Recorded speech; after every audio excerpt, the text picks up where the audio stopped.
Assalamualaikum warahmatullahi wabarakatuh. Salam Om Swastiastu, Namo Buddhaya, Salam Kebajikan.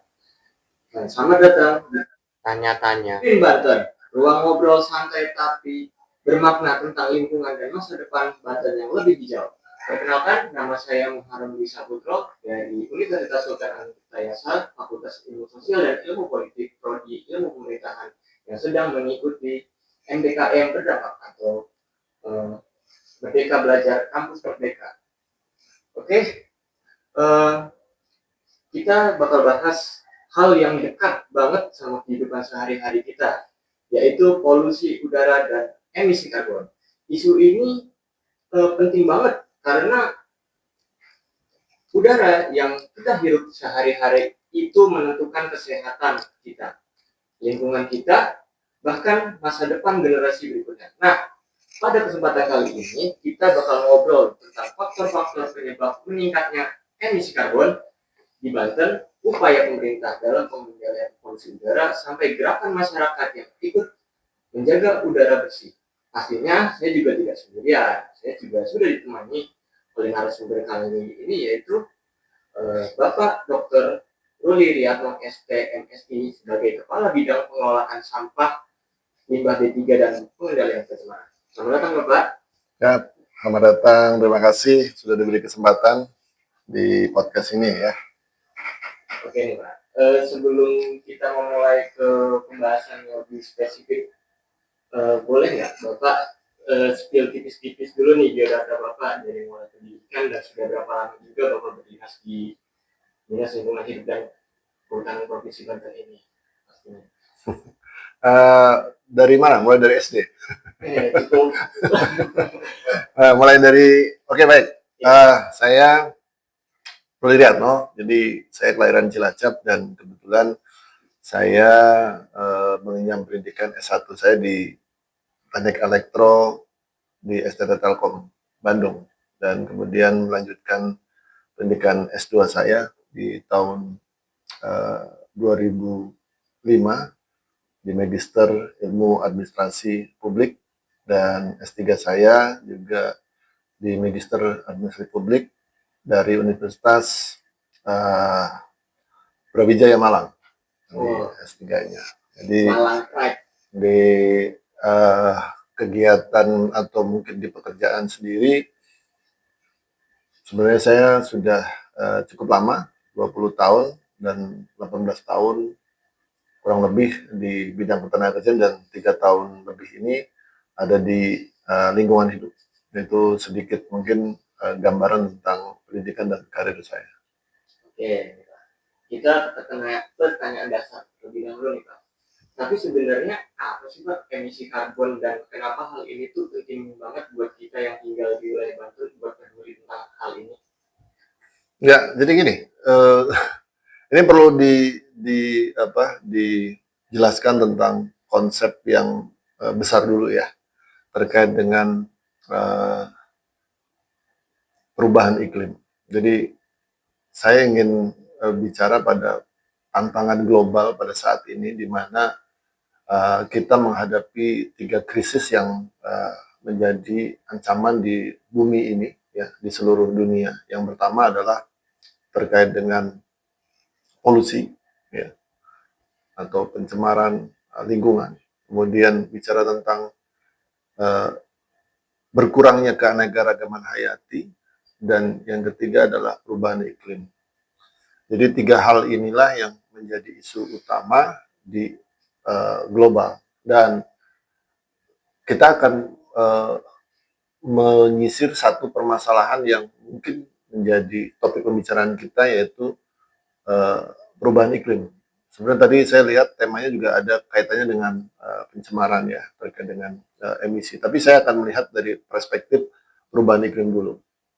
Jadi perubahan iklim ini adalah sebuah kondisi di mana bumi kita mengalami fenomena pergeseran dan perubahan dari suhu maupun kondisi yang umum, di mana hal ini disebabkan oleh meningkatnya suhu dari bumi itu sendiri diakibatkan oleh apa? Nah, ini kan nanti salah satunya, nanti kita akan ngobrol apa yang salah satu menjadi penyebab meningkatnya suhu bumi. Jadi suhu bumi ini kan sebenarnya secara sunatullah itu memang di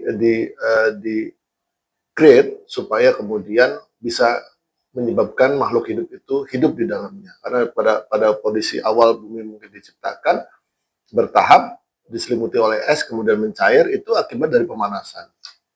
Nah, pemanasan itu terjadi karena apa? Aktivitas manusia, aktivitas lingkungan makhluk yang lainnya yang di sana, sehingga kemudian menyebabkan suhu bumi meningkat dan es mencair. Pada posisi yang sekarang adalah kondisi yang ideal, manakala suhu bumi memang bisa ditinggali oleh makhluk hidup. Nah, kalau ini tidak dijaga oleh kita, suhu bumi kita naik 1 derajat saja, itu akan menyebabkan perubahan pada iklim dan juga mengalami pergeseran dari keanekaragaman hayati yang banyak punah dan banyak tidak bisa tumbuh di bumi ini. Saya ambil contoh misalnya, ketika suhu bumi kita naik 1 derajat, maka air permukaan laut akan naik sehingga kemudian meninggi, kemudian menyebabkan adanya pulau-pulau yang tenggelam dan juga pinggiran pantai akan terkikis oleh ombak dan seterusnya, sehingga penduduk-penduduk yang ada di sekitar itu pun akan kemudian mengalami kesulitan dalam kehidupannya dan kemudian mengalami kepunahan dan seterusnya. Nah, itu salah satunya. Nah, nanti dikaitkan dengan apa tadi, pertanyaannya adalah dikaitkan dengan apa sih emisi karbon. Sebenarnya begini, yang menyebabkan suhu bumi meningkat itu adalah adanya gas rumah kaca. Jadi gas rumah kaca itu yang tadi saya sampaikan memang itu menjadi tabir dan pelindung bumi ini, sekaligus juga manakala ada sinar matahari yang masuk, maka sinar matahari itu bisa tersaring dan pantulannya juga kemudian menyebabkan suhu bumi menghangat.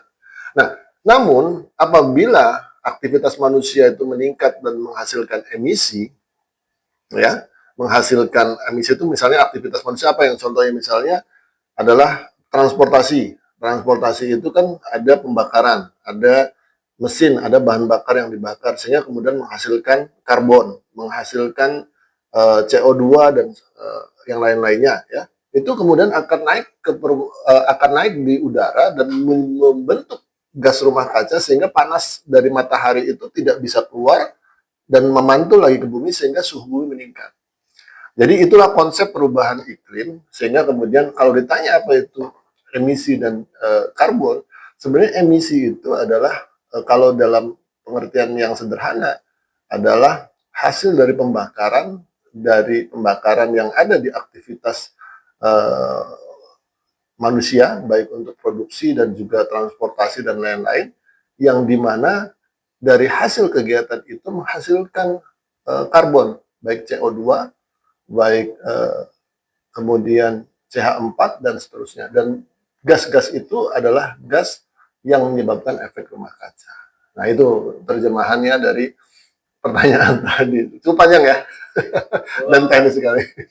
Oke nih Pak, kalau kita lihat kondisi sekarang ini di Provinsi Banten khususnya, gimana sih Pak sebenarnya kualitas udara di Provinsi Banten ini? Apakah masih dibilang aman atau justru mulai mengkhawatirkan? Ya, jadi gini, ya ini kaitannya tadi, sebenarnya pada posisi yang level mungkin pertama kita rasakan adalah terkait emisi tadi adalah pencemaran udara, ya. Makanya saya sebut bahwa sebenarnya emisi ini salah satu indikator yang paling gampang dideteksi adalah kualitas udara kita. Dan kita harus akui sebagian wilayah ya, tidak semua wilayah Provinsi Banten itu dalam kondisi yang memprihatinkan. Tapi kayak saya sebut, aglomerasi wilayah Jabodetabek, termasuk di dalamnya adalah Tangerang. Jabodetabek itu Jakarta, Bogor, Depok, dan juga wilayah Tangerang Raya. Ya, Tangerang Raya, Kota Tangerang, Kota Tangsel, dan Kabupaten Tangerang itu adalah wilayah aglomerasi, wilayah perlintasan aktivitas manusia dan transportasi yang kemudian menyebabkan menghasilkan emisi, dan emisi itu bersifat kumulatif dan bisa berpindah seiring aglomerasi itu. Jadi transportasi dari kota Tangerang ke Jakarta atau sebaliknya dari Jakarta ke Tangerang dan wilayah-wilayah lainnya menyebabkan kualitas udara di aglomerasi Jabodetabek, kalau di Provinsi Banten berarti Tangerang Raya, memang termasuk memiliki indeks kualitas udara yang cukup buruk ya, kurang baik.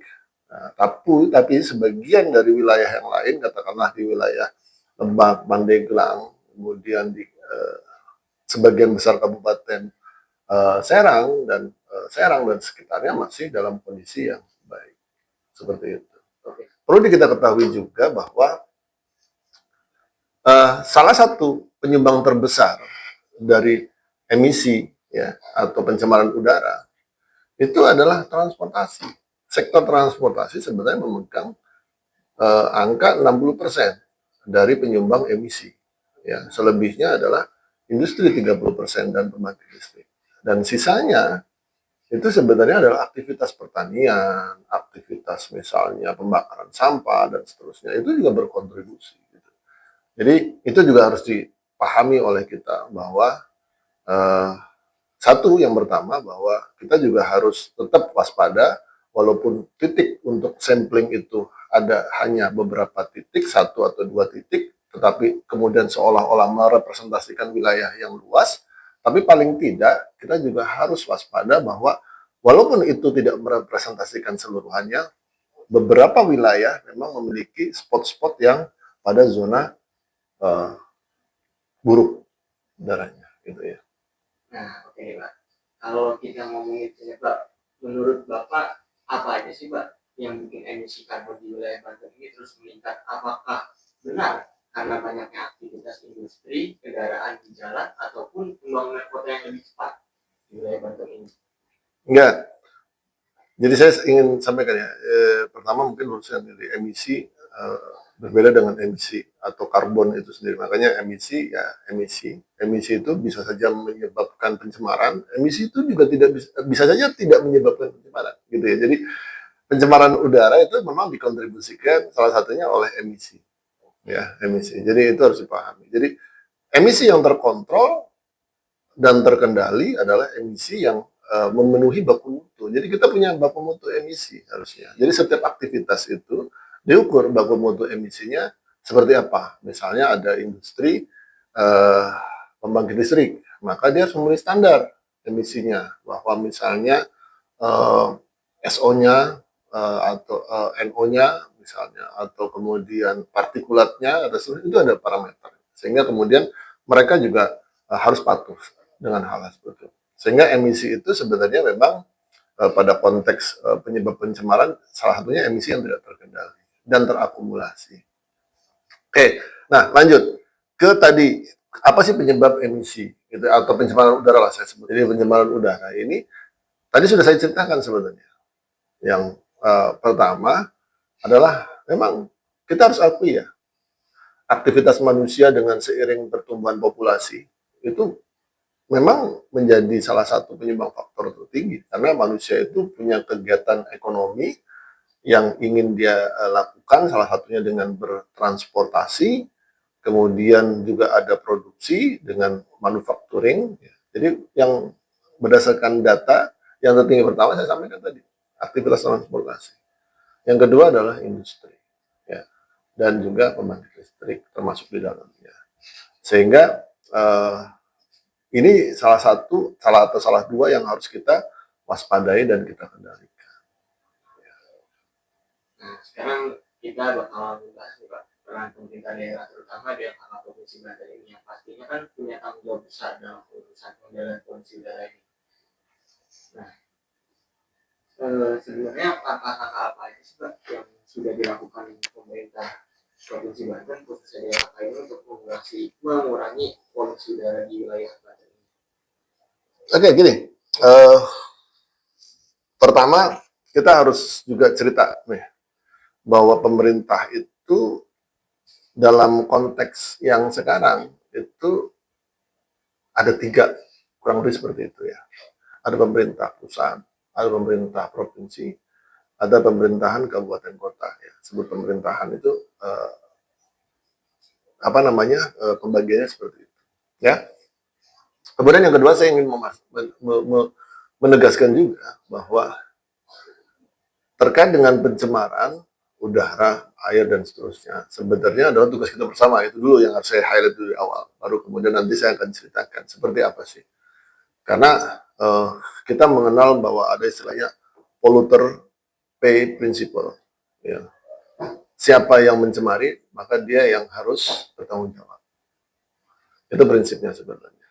Sehingga kemudian kita mau berbagi nih tugas dan tanggung jawab.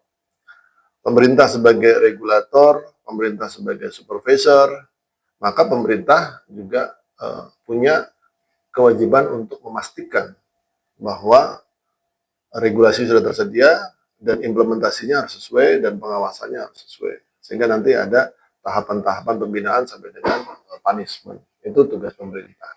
Nah, kalau kemudian kita implementasikan pada tataran yang lebih teknis misalnya, apa sih yang sudah dikerjakan oleh pemerintah mulai dari pusat sampai dengan misalnya di daerah? Mungkin kita mengenal misalnya ada regulasi-regulasi yang sudah dikeluarkan oleh pemerintah kita, baik undang-undang tentang perlindungan dan pengelolaan lingkungan hidup, kemudian bicara tentang PP 22 tahun 2021 tentang perlindungan tentang penyelenggaraan perlindungan dan pengelolaan lingkungan hidup, kemudian tentang misalnya Permen LHK nomor 5 tahun 2021 misalnya terkait dengan persetujuan teknis terkait dengan air limbah dan juga emisi di sana. Jadi pada tataran pertama saya akan bicara bahwa pemerintah sudah memiliki dan mengatur regulasinya, ya. Kemudian yang kedua mengeluarkan kebijakan-kebijakan yang strategis terkait dengan upaya-upaya tersebut, misalnya melakukan ratifikasi terkait dengan protokol Kyoto maupun Paris Agreement menjadi NDC ya, National Determined Contribution, atau kita sebut juga ada Enhanced National Determined Contribution. Apa itu? Itu adalah komitmen pemerintah untuk mengurangi gas rumah kaca dengan upaya-upaya yang dilakukan misalnya dengan melakukan penanaman hutan kembali, kemudian pemeliharaan lingkungan, pengolahan sampah, pertanian, transportasi, itu diintensifkan dan dilakukan oleh pemerintah. Kalau misalnya salah satu contoh yang kita sampaikan misalnya di sektor transportasi, sebenarnya pemerintah sudah mengeluarkan kebijakan yang harusnya itu terus dipertahankan dan dikuatkan, yaitu terkait dengan elektrifikasi, penggunaan kendaraan berbasiskan baterai atau listrik, karena itu tidak menghasilkan emisi. Itu salah satu kebijakan yang sebenarnya bisa berkontribusi mengurangi penggunaan batu bara. Ya, komitmen pemerintah pada saat itu ingin melakukan shutdown untuk PLTU, pembangkit listrik tenaga uap yang bertenaga batu bara. Nah, itu juga sudah dilakukan oleh pemerintah, bahwa pemerintah berkomitmen untuk tidak membangun PLTU lagi dan mulai mengurangi dan mengalihkan. Nah, itu juga pemerintah pusat dan pemerintah daerah juga sudah berkomitmen untuk itu. Nah, jangan salah, pertanian dan peternakan juga berkontribusi terhadap perubahan iklim ya, dan misalnya pembakaran hasil pertanian. Kan itu juga dilakukan oleh masyarakat juga. Nah, itu juga menyumbang emisi juga. Nah, inilah yang saya sebut kita harus berbagi. Bahwa apa yang sudah dengan pemerintah sudah banyak sebenarnya. Cuma nanti ke depan pemerintah membuat program, masyarakat mengikuti dan konsisten, maka akan berhasil.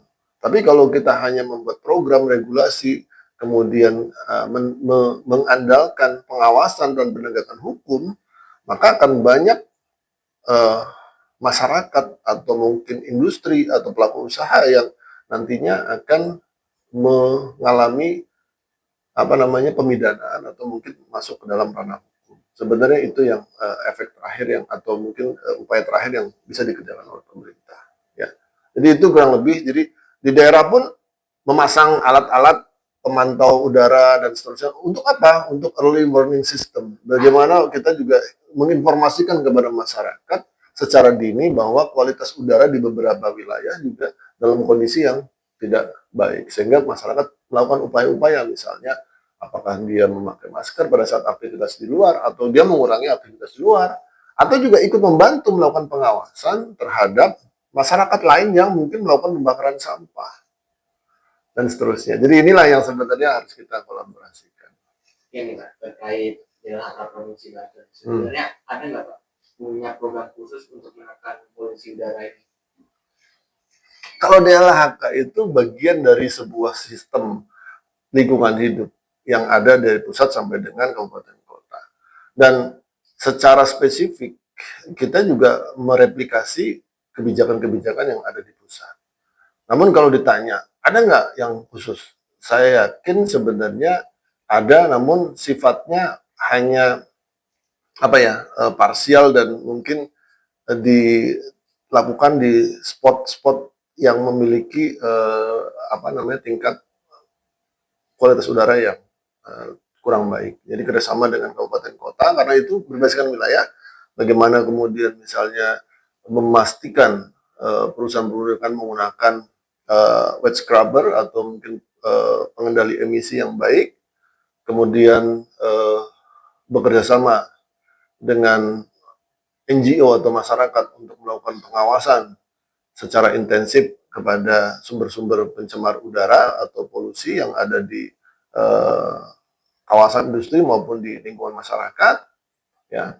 Kemudian apalagi ya, saya pikir banyak sekali sebenarnya, ya, tapi sebenarnya itu akan mirip dengan wilayah-wilayah lain. Jadi yang khusus spesifik kita pernah juga melakukan zona untuk bebas emisi, misalnya di dalam wilayah KP3B misalnya, itu tidak boleh menggunakan kendaraan yang berbasiskan pembakaran seperti bensin maupun solar. Nah, itu hal-hal yang spesifik yang pernah kita kerjakan dan lakukan. Terkait prosesnya di lapangan, tentunya pasti ada tantangan dalam program-program yang sudah dilakukan oleh DLHK ini. Nah, tantangannya itu apa gitu kalau di lapangan, khususnya di sektor industri maupun transportasi? Ya, kalau kita bicara tentang tantangan khusus di transportasi, mungkin salah satunya budaya masyarakat kita yang masih mungkin lebih merasa efektif dan efisien dengan menggunakan kendaraan-kendaraan pribadi. Misalnya kendaraan roda 2 atau roda 4. Ini kan salah satu budaya yang masih cukup efektif mungkin buat masyarakat, lebih murah dan lebih mudah gitu dengan menggunakan kendaraan pribadi. Nah, ini juga tantangan ke depan, penyediaan sarana transportasi umum publik yang juga harus disiapkan oleh pemerintah untuk supaya masyarakat kita nyaman dan lebih memilih menggunakan transportasi publik, ya.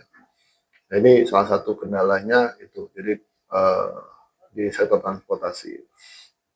Di industri sendiri misalnya kalau kita bicara tentang tantangan, tentunya niat baik dan niat tidak baik dari perusahaan ini juga menjadi salah satu yang menjadi salah satu tulang punggung kalau menurut saya. Jadi kadang-kadang kita juga merasa bahwa perusahaan mungkin ada potensi untuk menyimpang dari regulasi, sehingga kemudian mereka tidak mengendalikan emisi yang dihasilkan. Nah, untuk itu perlu peran serta dari masyarakat, dari stakeholder lain untuk memberikan informasi. Manakala ada misalnya industri atau perusahaan yang mengindikasikan atau terindikasi mencemari udara.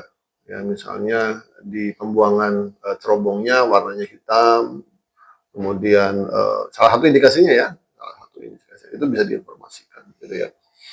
Ya, banyak sih sebenarnya kalau kita bicara tantangan, karena memang perilaku masyarakat kita juga masih belum memiliki kesadaran yang tinggi terhadap kualitas udara kita. Ya, misalnya yang sederhana saja, sebenarnya sumber emisi yang paling mudah adalah merokok di tempat publik. Itu sebenarnya juga emisi, gitu ya. Nah, kesadaran itu beriring sebelum mirip gitu. Kalau kita juga mungkin nggak relevan, Pak. Ya, saya pikir kurang relevan, tetapi bisa menjadi sebuah perbandingan. Manakala kita juga tidak sadar bahwa misalnya kita membakar sesuatu, baik itu sampah, baik itu rokok atau barang-barang lain di wilayah terbuka atau di tempat umum itu adalah sumber pencemaran juga. Nah, itu bagian dari kesadaran. Jadi tantangan dari kita itu salah satunya ya kesadaran masyarakat terkait dengan kualitas udara itu sendiri. Nah, selain pemerintah kan pastinya juga banyak banget nih gerakan dari masyarakat, komunitas, bahkan kampus yang ikut berkontribusi dalam menjaga lingkungan. Di Banten ini kan juga ada gerakan positif warga kampus sampai komunitas lingkungan. Menurut Bapak, ada nggak contoh inisiatif atau kegiatan keren dari mereka yang ikut membantu nih kurangi polusi udara ini? Ya banyak sekali ya, saya tidak bisa mendetailkan satu persatu. Saya yakin banyak aktivitas misalnya dari teman-teman yang misalnya mendorong, dulu kita mengenal ada bike to work, ya. Bagaimana menggunakan sepeda untuk bekerja. Itu kan komunitas yang menurut saya itu jangan berkontribusi untuk lingkungan. Nah, ini kan juga mulai agak redup lagi. Kemudian komunitas lain misalnya kalau kita bicara tentang saya nggak tahu ya kalau ada kaitannya pasti ada ya kalau saya sebut misalnya Trust Ranger. Trust Ranger bicara tentang sampah. Nah, bagaimana dia juga mengelola sampah dan jangan sampai membakar itu juga berkontribusi terhadap emisi misalnya ya. Kemudian misalnya ada gerakan mungkin pemuda yang komit menggunakan transportasi umum tidak menggunakan transportasi pribadi. Juga itu juga menjadi gerakan yang harusnya menurut saya juga bisa berkontribusi gitu ya. Nah, saya kurang hafal dan detail semuanya, tapi saya yakin banyak sekali gerakan-gerakan anak muda yang mereka lakukan secara sporadis maupun secara spontan maupun terkoordinir ya di beberapa wilayah. Dan saya yakin itu juga akan menular dan menjadi virus positif bagi masyarakat yang lainnya. Dan saya juga mendorong justru hal-hal seperti itu yang harus digalakkan gitu. Keterlibatan komunitas, keterlibatan anak-anak muda. Bahkan saya juga kalau mungkin mau melihat yang lebih lagi tren sekarang, tren untuk lari, tren untuk jalan, itu juga menjadi hal yang positif. Selain sehat, itu juga mengurangi polusi. Gitu. Sebelum menutup pada podcast kali ini, kira-kira Bapak ada nggak pesan untuk masyarakat untuk peduli terhadap kualitas udara di Banten? Ya, pasti banyak ya pesan-pesannya bagaimana bahwa pertama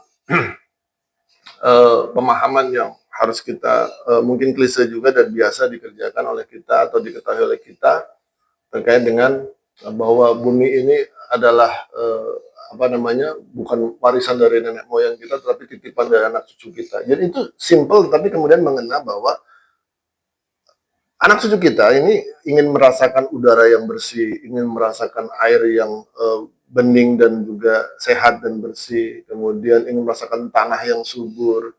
Itu menjadi sebuah kewajiban untuk kita, ya, kita yang hidup sekarang ini memastikan itu, gitu. Itu memastikan bahwa apa yang kita akan berikan kepada anak cucu kita ke depan adalah bumi yang lestari, yang hijau, yang bersih gitu ya. Dan bagaimana ke depan tentunya upaya-upaya yang konkret yang bisa kita kerjakan adalah ya kita melakukan aktivitas-aktivitas yang mudah dan kecil saja di rumah misalnya jangan membakar sampah ya menggunakan kendaraan-kendaraan yang umum atau berbasiskan elektronik atau listrik gitu ya. Kemudian berani juga mengingatkan. Itu juga ini masih kurang kita mengingatkan dan menginformasikan. Ini seolah-olah kalau kita bicara tentang lingkungan itu tugasnya pemerintah, itu tugasnya lingkungan. Tapi ketika teman-teman atau masyarakat atau kemudian mahasiswa melihat orang yang misalnya membakar sampah sembarangan, kemudian apa namanya industri yang mungkin mencemari udara atau lingkungan, kita semuanya diam. Gitu. Nah, ini yang perlu bahwa kita harus berani berbicara, harus berani untuk menginformasikan, harus berani apa namanya sharing ya, memberikan informasi kepada semua kalangan, ya, sehingga kedepannya kebiasaan-kebiasaan baik itu bisa menjadi sebuah budaya gitu, di masyarakat kita ke depan secara menyeluruh. Gitu. Itu sih kalau menurut saya yang utama gitu. Oke, mungkin ini saya ambil kesimpulan dari obrolan kita hari ini. Kelihatan banget kalau urusan menjaga udara bersih itu bukan cuma tugas pemerintah, bukan juga tanggung jawab satu pihak, ini perjalanan panjang yang harus kita jalani bareng-bareng pemerintah, industri, komunitas, dan berbagai warga yang ada yang tinggal di provinsi Banten ini. Hal-hal kecil yang kita lakukan setiap hari mungkin kelihatan sepele, tapi semua orang ikut merasakan hasil yang besar banget, mulai dari hemat listrik, biaya transportasi yang lebih ramah lingkungan, sampai lebih peduli sampai sama lingkungan sekitar. Banten ini rumah kita, tempat kita bekerja, beraktivitas, dan pembesarnya keluarga. Udara yang bersih itu hak kita semua, tapi sekaligus juga tanggung jawab kita untuk menjaga. Oke, mungkin terima kasih Bapak yang sudah menghadiri podcast pada siang hari ini. Ya, sama-sama.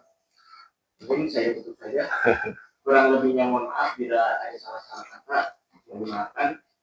Wassalamualaikum warahmatullahi wabarakatuh. Salam lestari. Waalaikumsalam warahmatullahi wabarakatuh. Oke, makasih.